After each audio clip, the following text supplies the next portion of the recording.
traditional custodians of the various lands at which we are all working, playing, meeting, congregating today, and to pay my respects to elders past, present, and emerging, and anyone here who's Aboriginal and who's joining us today. So thank you, everyone, for welcoming and coming along.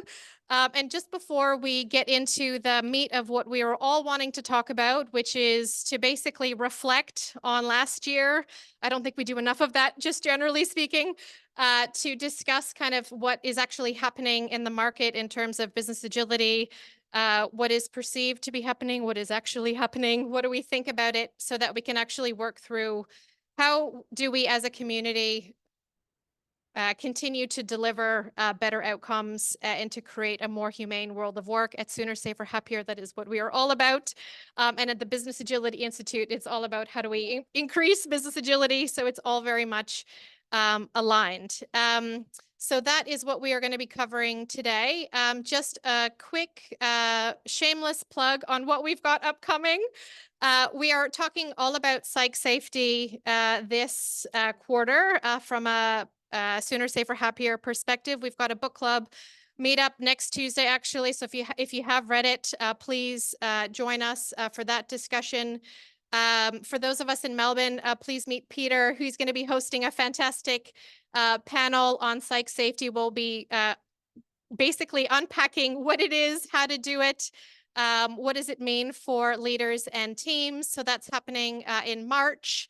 And then we've got a fantastic story of enterprise agility at scale from 7-Eleven. And for those of you also in Melbourne, please meet Paul, who will be sharing that story with us along with his colleague in April. So we've got a great kind of lineup, and I know there's some BAI things happening too. Did you want to mention them now, Martin? I might as well. Yeah. So if the audio goes bad remotely, do let us know as fast as possible, because we're just assuming you have to hold the magic talking stick. So yeah, with the Business Agility Meetup next month, we will be joining up with the Melbourne Agile and Scrum Users Group for an evening with Alistair Coburn. So that's what's currently scheduled in, and then April is still TBC. But yeah, I think that's the first Thursday of March. So lots to choose from, as I think you've just heard. So we'll get cracking. All right. So this is the sort of reflect on the year that was component, and how we're going to do that this time around is talk to what the Business Agility Report 2023 has told us. So who here's heard of the Business Agility Report? This is awesome. It's not in vain. All right. And I just looked at the sort of remotes. So the Business Agility Report is something that's put together by the Business Agility Institute. So it's a broad survey. It's global, so you get sort of a global mix of what's going on. And the survey helps to triangulate, I guess, how organizations or the different responding organizations are doing on their agility journeys. It looks at 5 different domains of business agility. So there's a bit more research here the Business Agility Institute people have put together to sort of go look at the different which facets. And right now they're looking at capabilities and behaviors that they should pull out. The output from this generates a business agility index, a score, if you will, on 1 to 10. And we use this score, and we've used this score for the 6 years running now, to drive a lot of the conclusions inside the report. So when we talk about is agility going up or down, what facets are moving, we're very much pulling from this broad global knowledge base over a 6-year time period about, what can we pull out from the market. There's also a bit of, I guess, feeling that you can get from some of the longer form responses. So when we talk about challenges and benefits of the time on the journey, business agility, is it working for you or not? That's actually extracted by reading long qualitative comments that we're very fortunate the survey responders end up putting in for us. And that gives us a feel for a little bit more detail of what's changing year on year. So that's the sort of knowledge base that we're pulling ourselves up from. What's changed in the report for 2023 is the domains themselves keep iterating. So the model of how to assess business agility, that's a very easy phrase to say, but how we actually do that can be quite difficult. This whole concept of domains, I guess, what the Business Agility Institute people have learned is that that's quite an evolutionary part. So in 2022, they evolved the domains to a new release. So this year's report is based on the new domains. It's a complete mapping for what's changed in the past. So we still have great validity across 6 years, but it does mean we can talk about slightly different facets and it very much turning into what's the capability they think you need. And when they run around assessing this, and this is what the survey pulls through, is like, what are the behaviors that are being exhibited? Does it sound like the right thing? And again, it's all via test and learn iterative approach of like what is resonating the best. Yeah, and then in terms of report authorship, so I'm one of the co-authors, hooray, but there's also a larger editor team. So Evan Labor and one of the co-founders of the Agility Institute, as well as a few different individuals also run through and help us like co-edit, co-create the report year on year. Thank you. So the big story from 2023. The Business Agility Index, 4.9. Like, okay, great, that's a number. What does that mean? It's the first time it's gone down. So last year it was a 5.0. Now, given the breadth, I know it sounds like just 0.1, whoop-de-doo, but given the breadth of the survey, that's actually a reasonably significant impact and a change across, I guess, the world of business agility. That means that organizations have gone, there's been a retrograde step. What's driving some of this? Well, this is the first drop ever. We've just been seeing a nice forward slant in terms of people responding to this. And I think what we're seeing is a lot more pessimistic mood. So as we switch over to the qualitative responses, people are saying, hey, it was really easy to change the way we were working, to fund agile transformation programs back in 2022. It was easier to like hire people, just get the budget for that. And a lot of that had been clawed back as a very consistent global message in 2023. Now, I know we're very much focused on Australia, New Zealand, Asia, Singapore, friends like that. A lot of those comments, particularly the stronger one of those, were coming through from North America and Europe. So again, it's global, and that's what we're seeing in terms of a step. What I think this means is people are getting a little bit more pessimistic, but maybe that's also a good thing because it's meaning that it's not just a free for all. You have to like still be able to keep your eye on value, and we'll speak to that as we go through the report.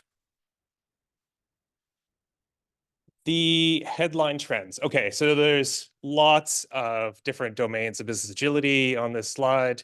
If you want to learn more about those, you can go through to Business Agility Institute's site. They have nice pages talking about it. If you want to learn more about the individual scores, it's also something you can go straight through to the report. But I guess we're going to focus on what's changing across all these different facets. So there's 5 domains of business agility, and looking forward, looking backwards, we're seeing a big change around the parts that work, a positive change. There's some good news here about the collaborative elements. So where there are relationships, and those relationships have to work within within organizations, I think we see a nice positive uplift. So some really good news there.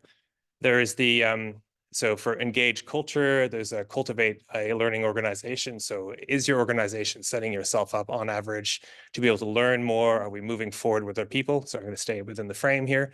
That's gone up quite a bit. It's one of the bigger 4% jumps. Are we fostering authentic relationships? So are we working well together, at least in terms of how we're communicating? That's working really well. And are we helping to realize people's potential? All very much being pushed upwards. The learning trend is being cut across this.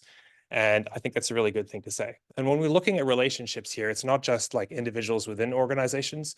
There's a big facet of this of like, how are you working with other organizations, your partners, your suppliers, your customers?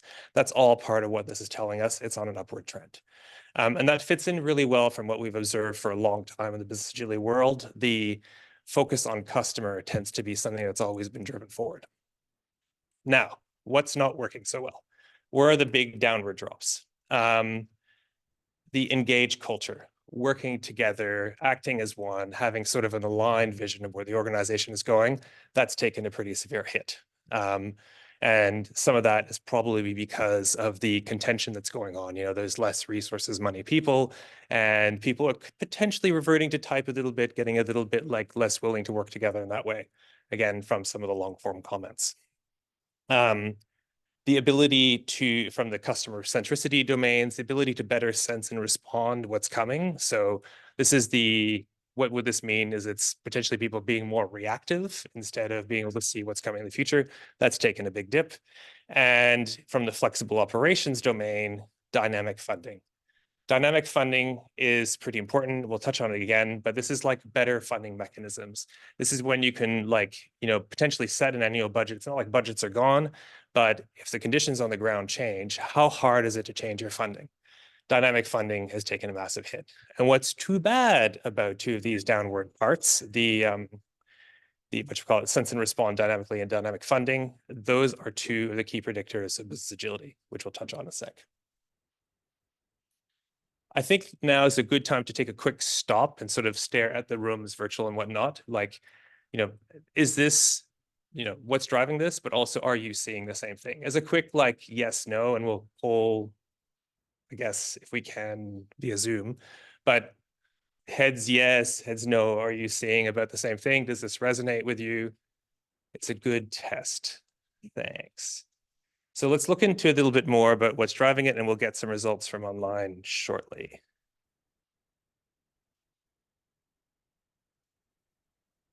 What do we know about the organizations that are scoring the best? So if you look at the people year on year, and then even like in individual years, what the organizations that have come by with the highest business agility or index score, what is it that they're doing that cuts across the rest? If you have something you can take away to your organization today, what are the things you need to learn about from this? So a few parts. The transformations or the agility that works well is being led from the board of directors. In other words, it's a top-down initiative, or it's become a top-down initiative. We know a lot of big changes to way of working, it gets started from the ground up. But if the change is going to stick, it's going to have a big impact, eventually it becomes the C-suites or the board of directors' job. And this comes through, again, quite a bit in the results. The organizations where it's driven and controlled by the board, you tend to have more support. I think it ties into funding and whatnot. What else do we know? They're probably transforming multiple business units at once. So what does this mean for larger organizations? I think if we look back like 10 years, there's been a lot of focus on like how technology delivers better, a lot of work with software engineering. The original Agile Manifesto was a lot of people inside the software field just trying to do better there. And if you get technology, engineering, whatnot working quite well, that's great. But you'll tend to find that the next step challenge you'll have is you'll slam into the rest of the business, and the rest of the business will be your new constraint. So if organizations are only focusing on one part of the business, the change probably won't have as much impact. And we see quite a bit of this. Whereas if you're transforming a few business units, not all at once, you tend to be able to have a value stream there that's got like a customer that's popped in at the end. And then the transformations are doing a better job. The agility is doing a better work. You're being able to sense and respond across the scale. And the last facet, the people that score well in the three key predictive indicators of business agility. What are those? Wrong one. Two computers in front of me here. The remote people, you can't see that. And I just have to make sure I press the right one. Okay, so what are the key predictive indicators of business agility? So from that table you had beforehand, there's all sorts of different capabilities. And what we found year after year is that the high performers do well in a set of these. And it's always kind of the same set, which is fantastic. Which also lets us say, if you're going to focus again on one part, which part of that, which one should you focus on? Well, the strongest one is funding work dynamically. So funding work dynamically or having nimble funding processes has been a key predictive indicator of business agility that's existed since the first edition of the report. So we've known for a long time that funding has survived, and it is the only one that has survived 6 years and 6 editions of the report as we look at the high performers.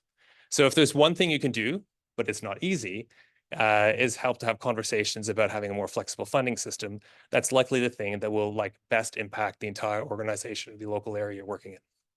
Next, key predictive indicators. The ability to adapt strategies seamlessly. So as change comes forth, do you have the ability to be able to make decisions of as a company, we spot a new opportunity and actually pivot across to move that, actually stop some of the other work that you've decided is not important. This is a very easy thing to say, but we find in the market as practitioners, it's actually quite difficult to do.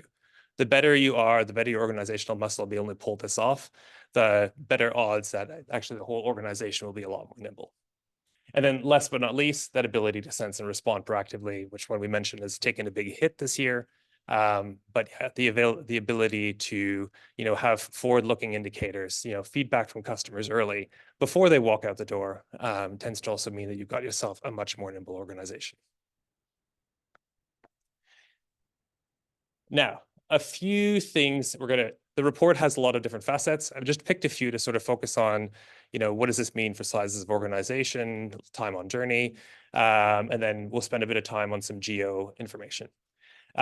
Something that's come out we've computed that's new this year is what's the impact of a company's age on agility? And I guess this is because we just assumed that the older the company, the least flexible it would be. And then the younger the company, the smaller it might be, the more flexible it might be. But that didn't quite work out. And I think this is worth talking to. We found that sort of like the middle-aged companies, if you will, so like, they were founded 10 to 40 years ago, do a lot better in terms of their scoring. The brand new, freshly minted companies do the worst. And this, again, is not something we were completely expecting, but it's what the data says, and there's a broad distribution of different company sizes. So I guess what this means for us as practitioners is check your assumptions. Just because you've got a new organization, it doesn't mean that it might be the most flexible one. You might have something to be going to look into here as to what's causing that.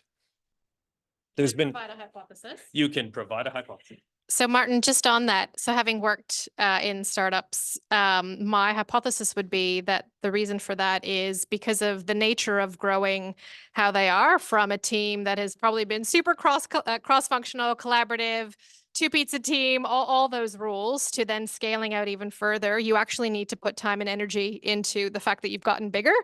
And I don't think that perhaps time and energy has perhaps been put in. Likewise, on the large organization side, we've, as a collective community, been spending so much of our time trying to help rewire the mindsets, the processes, the frameworks, the methods, the funding models, all those things in there that I think reflects in that score. Definitely a type of company is getting more time and attention on this because they see the problem. What else is worth noting? Just like the age of the organization has an effect, company size really no longer does.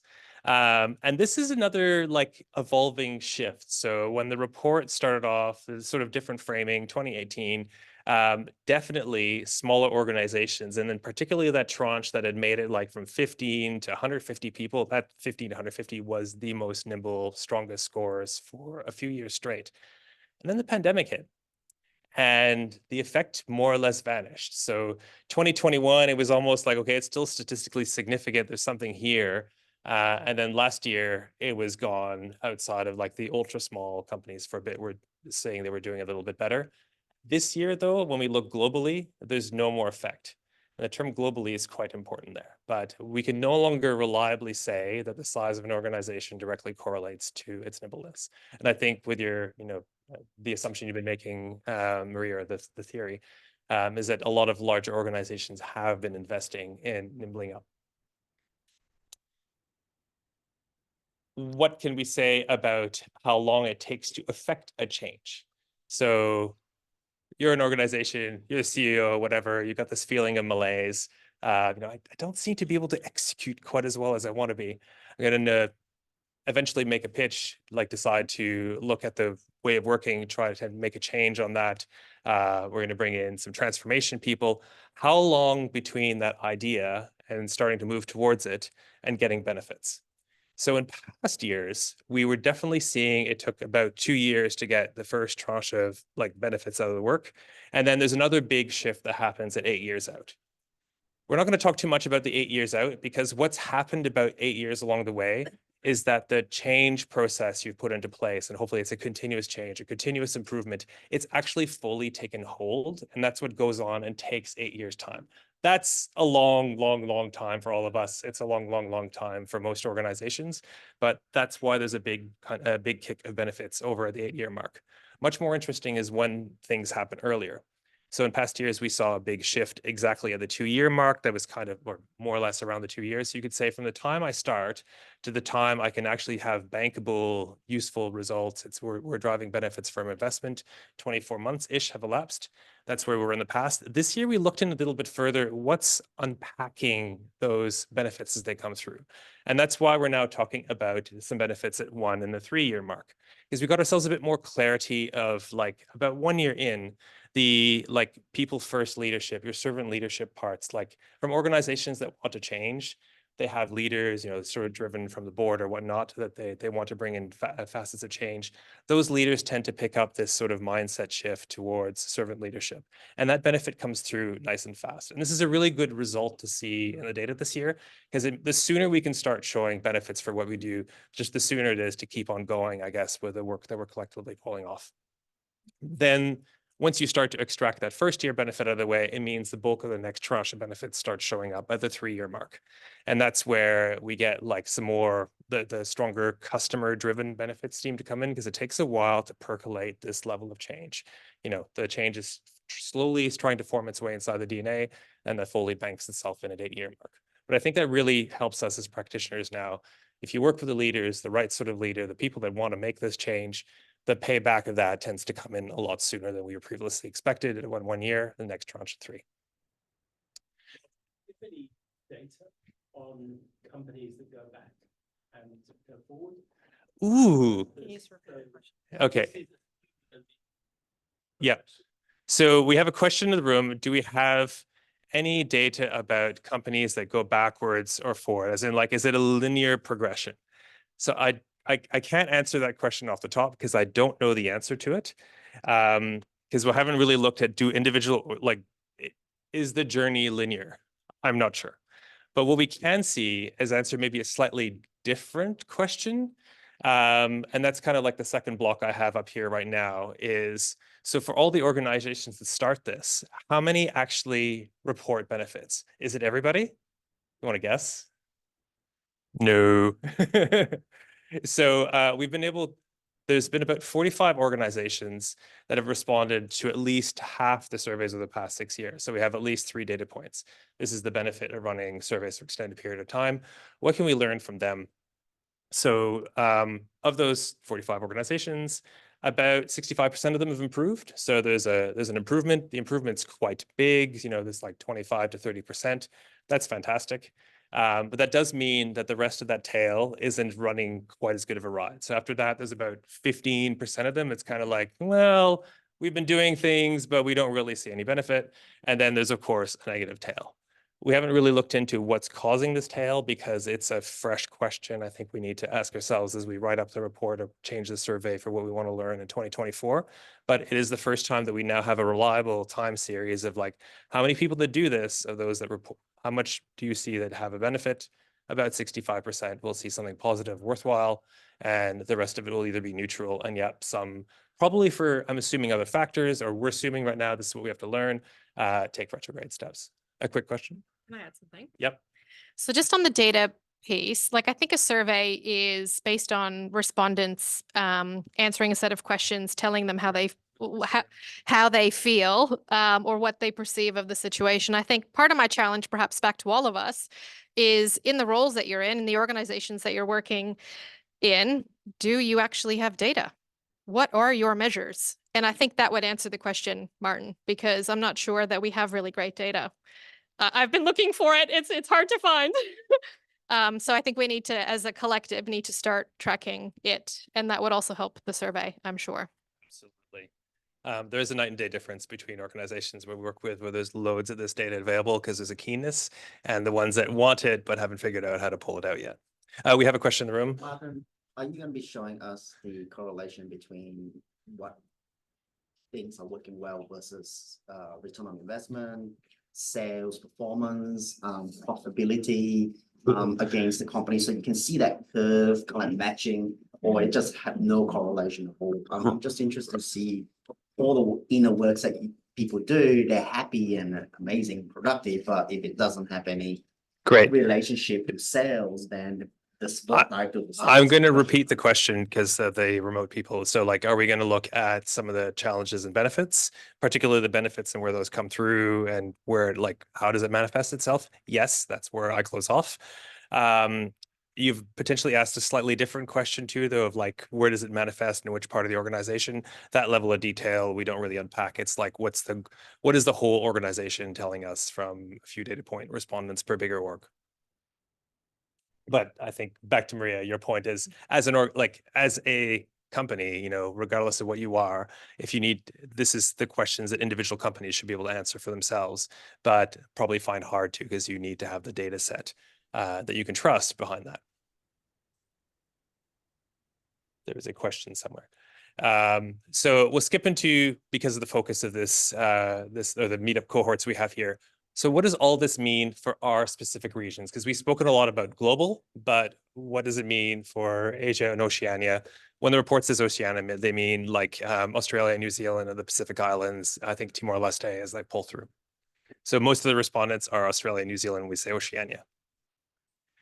So here we have a graph of how the demographics break down globally. And something that's a little bit sad is like, well, Asia's done better. This is good. So they've gone up about 1% since last year. But Oceania, so Australia and New Zealand, has taken a hit. This is unfortunate because together those two areas do, like, it's about 20% of the survey respondents. I see your question. We'll get to it in a sec. But then I start to look at what does this mean for company size? Because Maria asked a few extra questions of me when we were preparing for this about what does it look like for demographics. So I had a closer look at the respondents that were coming back through. Now, I said earlier that globally, company size didn't really have an effect anymore on business, like a business agility score or index. However, when we look more locally to ourselves, it does. We've looked, so in North America and Europe, the larger organizations, the ones with 1,500 plus people, all the way up to 50 or whatever the top mark is, they drag the regional business agility index down. So the larger companies pull things down for Europe and North America. But when we flip around and we look at Asia and Oceania, our region, a different thing happens. If I filter out the smaller sub 1,500 companies and I focus on the 1,500 and larger ones, all of a sudden the index would have like creeped up. What's driving this?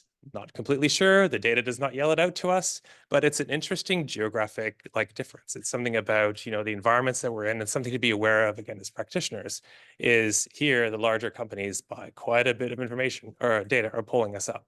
What does this look like in numbers? So Asia currently scoring 5.4. Take that as a number. If we just looked at the larger ones, we'd be at 5.8. Australia, sorry, Oceania 4.0. But if we only looked at the larger organizations, we'd be at 4.2. So it's like there's a quite significant, each one of these steps is actually quite large. So there's a significant change going on there, and it's the larger companies are pulling it through. I thought that was sort of neat. Oh, the question was how bad would the score be for Oceania if we only looked at the score of the small companies? I don't know, but I'm assuming we'd be sub 4, like it'd be a much more significant drop. There's a couple of questions in the room, so I'm quickly going to pick them up. Sorry, you were first.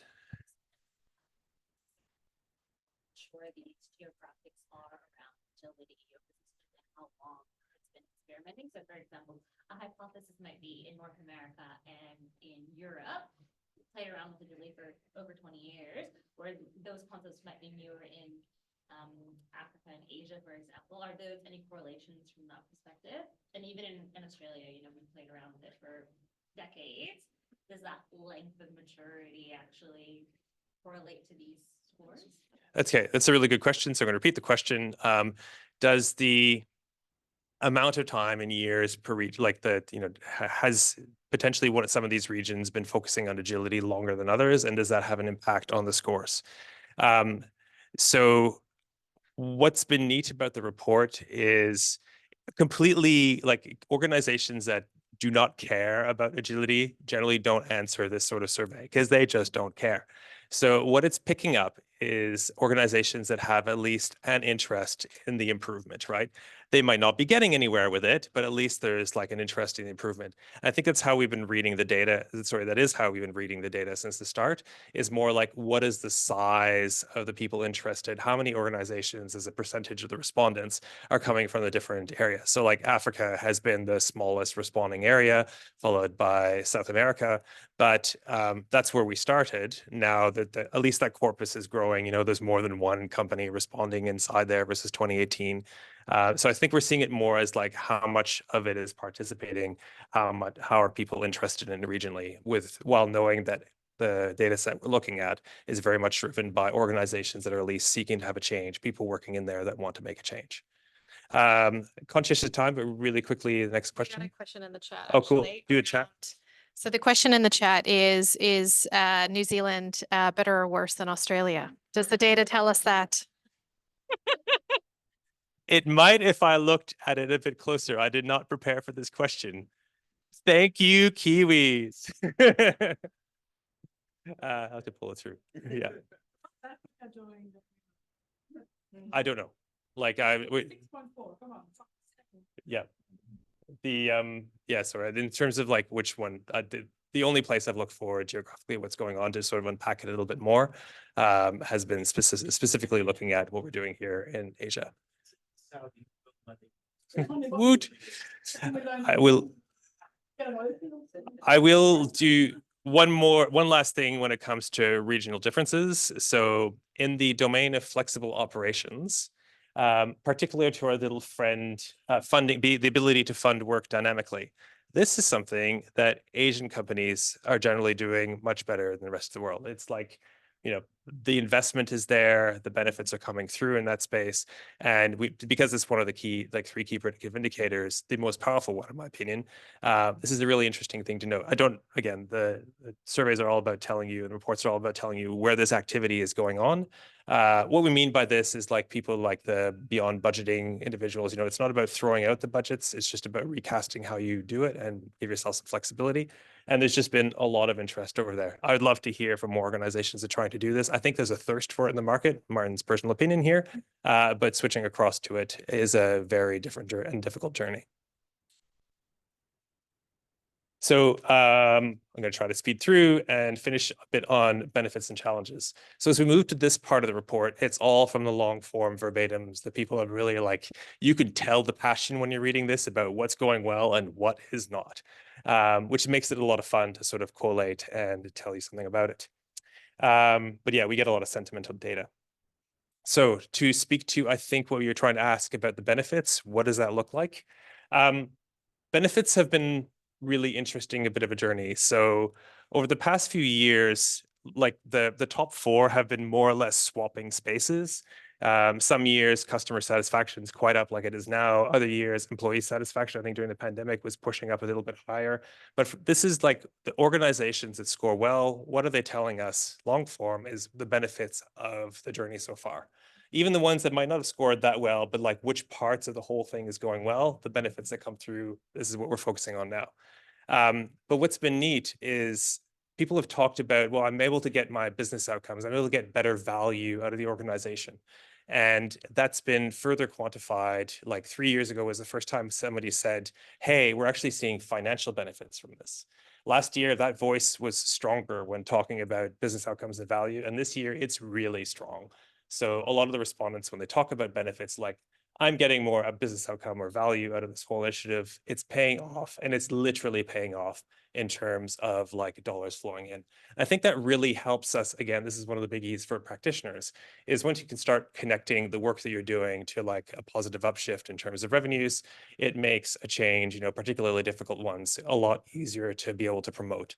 You can point to the benefits, you can take people that are on the laggards, really not interested in change. Maybe the money will convince them. So it's been a very good thing to see. Question? I notice a lot of countries have negative ratings, but the benefit is positive business outcome and benefits. Right. Direction. So Right. the agility and things like that hasn't done much for a lot of companies. That's what Dal is saying, but the outcome and value is actually improving because of that. So I'm going to rephrase that question while sort of answering it. So we had some companies, organizations seem to be negative. So in terms of scoring, like we do, it's It's more like have they gone backwards? And this is where like this year is a bit sad because there's been more regions, more organizations that have seen a backwards trend, and we're quite concerned about that. But they're all still scoring somewhere inside the business agility spectrum, if you will. It just tends to be like, as things were trending towards improvement, people that are getting closer to higher performance have sort of gone retrograde. The ones that were sort of like stuck on low have been pulled further back. But there's still a benefit story for acting on it, for becoming a high performer. What do you get out of it? What does this investment give you? And we now clearly see business outcome and value dollars is one of the big ones that comes through that. There's a couple other here that are new, and I'm going to call them out because I think Maria will say a little bit more about them later on.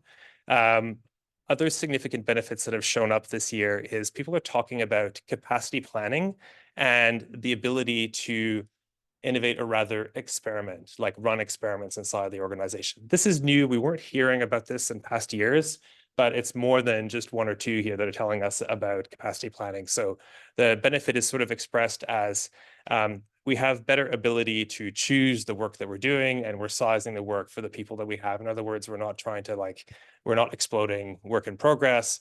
We're being conscientious of the human factor inside of work.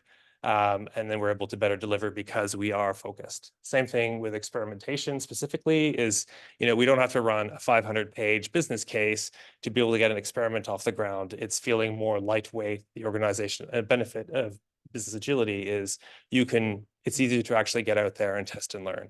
Run a lightweight experiment, spend the money on that instead of spending the money on justifying why you should. Martin, 2 questions. Yes. First one's easy. Is there meant to be a scale on this chart? There is no scale on this chart because it is like buckets of respondents and sort of like it's a sentiment analysis.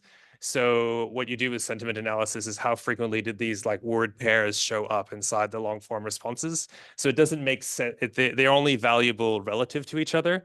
They're not valuable as an absolute score, which is a really good stats question. Thank you. So then the other was more speculative, and that's really to do with, you mentioned negative scores in this on negative shifts.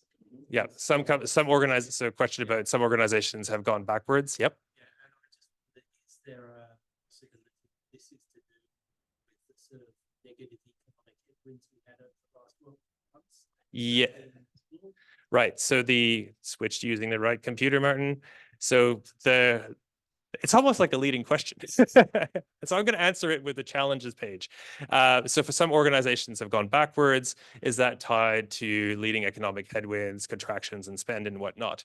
So if we look at the challenges that have been picked up from the report this year, there's a couple of items that are always at the top, like leadership management, that we don't have the right sort of leadership mentality. It's not working. The leaders aren't getting it. The leaders are saying one thing and doing something completely opposite. Like that's boom right at the top.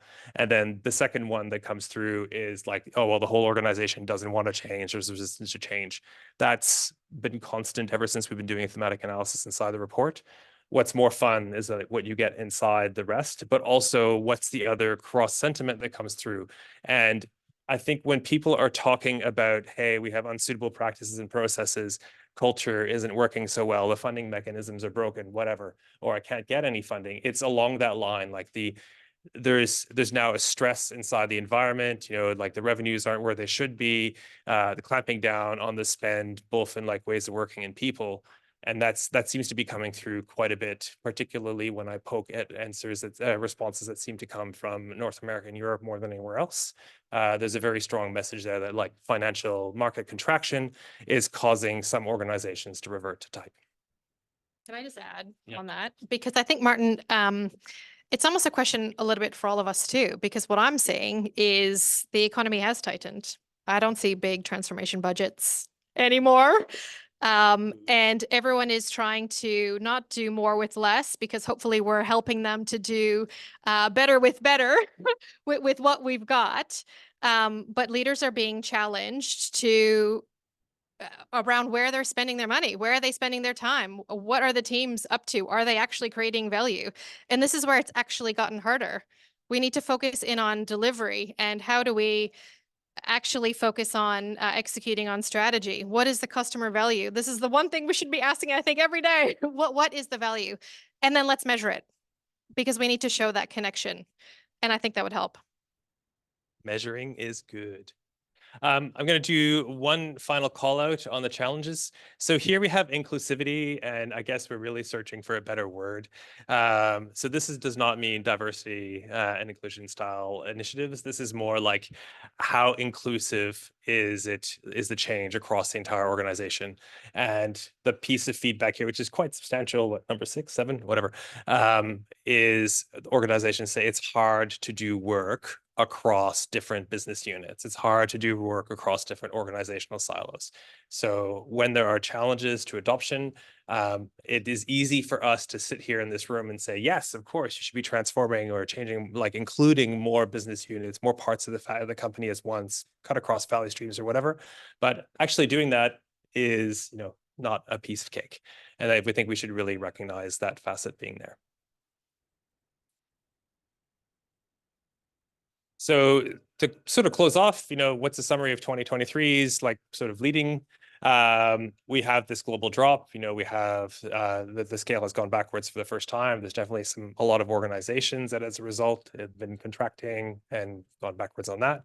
However, I think the best part of this message is that regardless of what the economy is doing, and we saw this also during the pandemic and the feedback and the results of the reports from 2020 and 2021, high performers continue to reap the benefits from this investment, right? You invest in making your organization more flexible, more nimble, and you will reap the rewards kind of like regardless of what's going on in the rest of the world, which is a really good message for all of us. And yeah, if you don't know where to invest, again, I keep on pointing at the 3 key predictive indicators, because organizations that do one of those things right tend to score quite a lot stronger across the board. So if you're not sure where to go next, that would be the suggestion. I think we're low on time for questions. So maybe Maria, jump across to you and looking forward.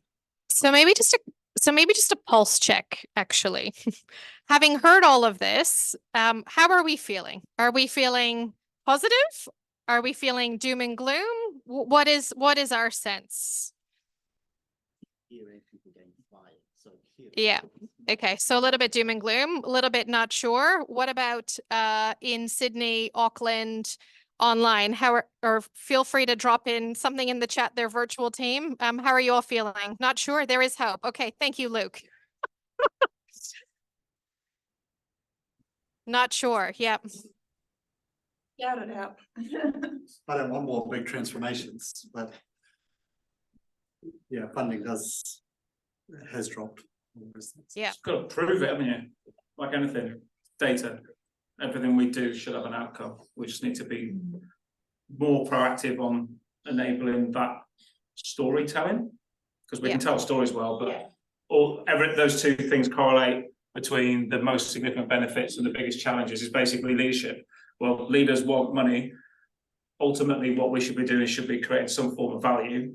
You can tangibly benefit anything if it's done correctly.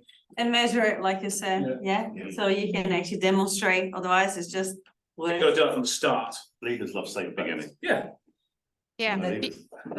Beautiful Auckland team. I honestly couldn't have said it better myself. So I think where there is uncertainty, there is opportunity. What I will say though is that it's hard.